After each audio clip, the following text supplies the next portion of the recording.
Nerds. I'm Aaron from Board Gaming. I'm here with Justin from Fireside Games. What are we looking at, Justin? This is Kaiju Crush. So is it like Candy Crush? Not at all. Oh, darn it. Nor is it like King of Tokyo, in case anyone's wondering. Okay. We get that question a lot too. But giant monsters, because giant monsters are cool. Yeah, growing up, I pretty much wanted to be Godzilla, and I couldn't do that, but I could be a game designer. So Tim Armstrong and I worked on this game, and this is what we've come up with. It is letting you live out your fantasy of being a giant monster and actually smashing a city, and doing it, of course, for points, because that's what monsters do. The game is really straightforward to play in terms of you're going to lay out this grid of city tiles. Each city tile is worth a certain amount of points and belongs to one of 4 groups, which are kind of like suits. There's a power group, a transportation group, a commercial group, and then a community group with little people on it. Okay. And then your monster gets a random starting spot based on dealing in their little monster tile.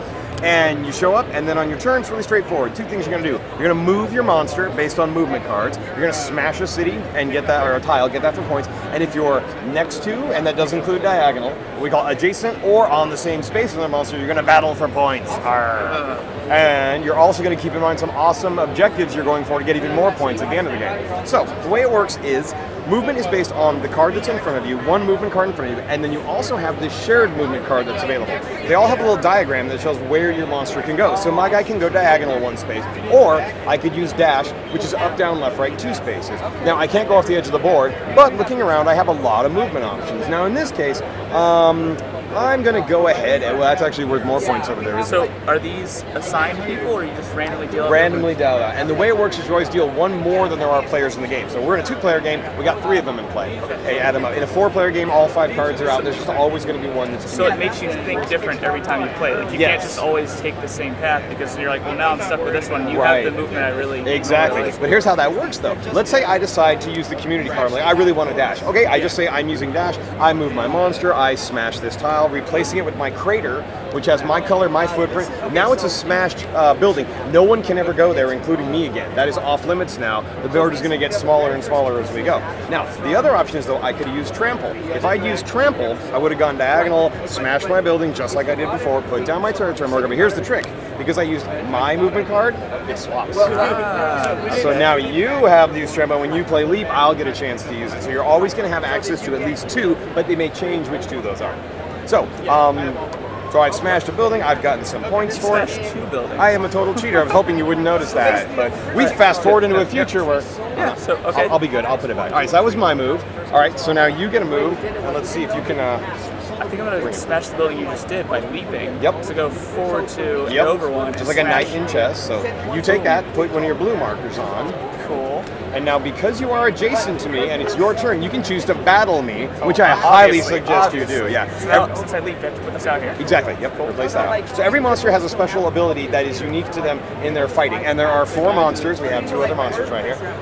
The special ability only applies to combat, but you also have been dealt a purple special ability you can use any time on your turn. Most of them are movement oriented. There's a few that are combat, but together these are going to get you all sorts of neat ways to kind of customize your guy a little bit. So we're about to have a battle. And the way this works is draw the top 5 territory markers like a hand of cards.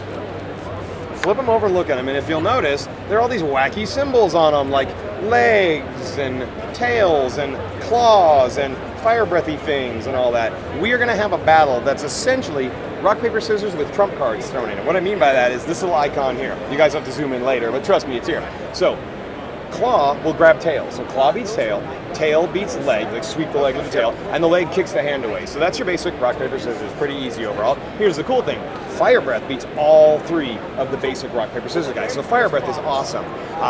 All 3 of the basic symbols will beat spikes, which makes spikes sound useless, but it's the only card that can beat fire breath. You got it. So there's a trump, counter trump thing going on here that we're doing. So we both get to look at our hands. Now, his special ability, being Draxmus, is that if he wants, he can dump as many cards as he wants and draw a new one before we do combat. Once we're in combat, you're committed, but you can decide to change out any if you want. No, I gotta get Attention GenCon attendees, really great game. We'd like to thank GenCon and its attendees for their continued support of Rio Grande games throughout the years. We'd also like to congratulate this happens every year. 50 wonderful years of bringing people and games together. I do love his voice. Yeah, I'll dream about it for days, but anyway. All right, so the way this works is we are going to have a best of 5 battle. You pick whichever one you want, and when you're ready, we're going to do it like this, and on 3, we'll flip it. 1, 2, 3, boom. All right, so hand grabs tail, so I won this battle. What we do is put yours face down. That way we know the winning cards are face up, the losers are face down. We keep going to the best of 5, and I'm coming at you with one of these. Tail, tail beats Spikes, because Spikes only stops fire breath. So, I got you on 2. Let's see if I can go for 3 here. Fire breath beats Claw. Man. Undefeated! This guy knows how to battle. Yeah, I know, look at that. All right, so these all go at the bottom of your deck. All right.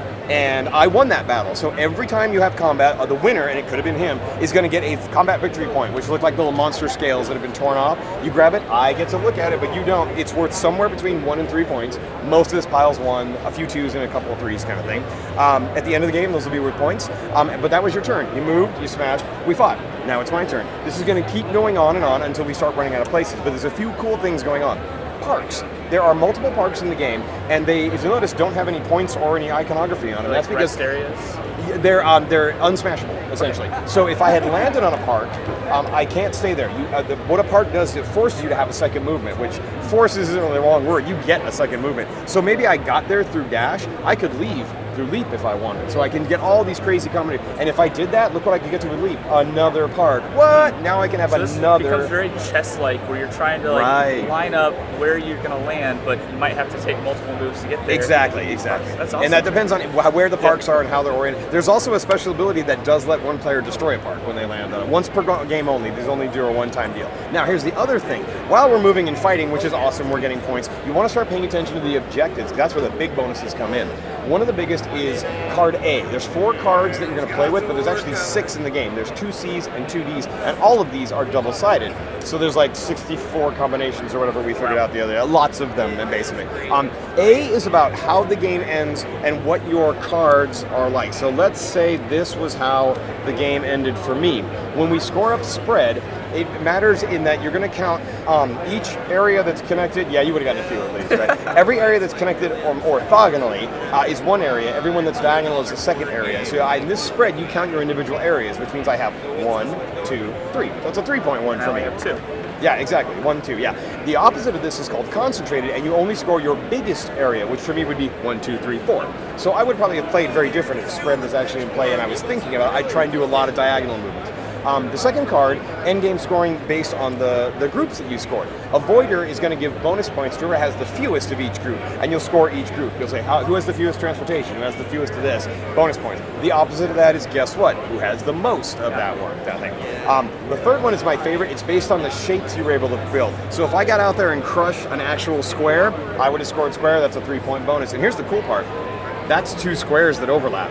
So I would have gotten 6 points out of that. Rack up some points this week, but if you took this whole area too, you get square. Seriously, if you can get big like that. And these are different shapes. Like the other one opposite of this is a line, so 4 in a row, which I'm not quite there yet. I'd have to work a little harder. So those are all about end game scoring.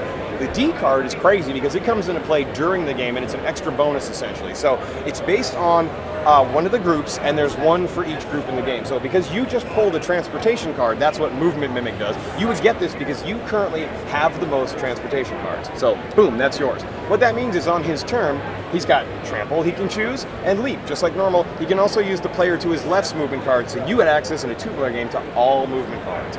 Mine never gets traded out, but you can use my movement. Yeah. So I would probably want to take that away from you. The way I do that is I smash an equal number of transportation cards, and that goes back to no one owns it. If I smash more cards, I get to own it. So that can get passed around a lot during the game, kind of thing. And there's one for each suit. They all do different things. One of my favorites is if you have the most community cards, all of your smash craters become parks. So all of a sudden the board goes from being really hard to get around to crazy easy to get around. Okay, so if you're teaching someone new to the game that isn't very good at thinking very strategic, you're like, okay, we'll play this one. And move around. Exactly. Easier. And if you're playing with kids and this is too much, you can take out like the D's and the C's, although I love the C's and the shapes. You can make it easy as you want, customize it however you want. We want you guys to have fun. Yeah. So what's going to happen is we're going to reach a point where it's no longer, we can't move anywhere. Because remember, you can never go back to a tile unless it's, even yours is off limits. I will say that there's one exception that I didn't quite spell out. Let's say you were there and you just taken it. If I was able to say leap over here, you and I would have another battle like we just did. The winner would get that tile space though. So if I beat you, I would actually take yours out, you'd get that back, and now I got me a green. Boom, look at that. If you defended and kept it, nothing would happen. You just get the victory point. So it is possible to take people's spaces, which that's where this and this get huge in terms of how you want to think about fighting. Well, this sounds awesome. Yeah. Once everyone has to pass, the game is over, and you add up all your points. You get points for your tiles, you get points for your 3 bonuses, and you add up all your awesome VP, which was only 1.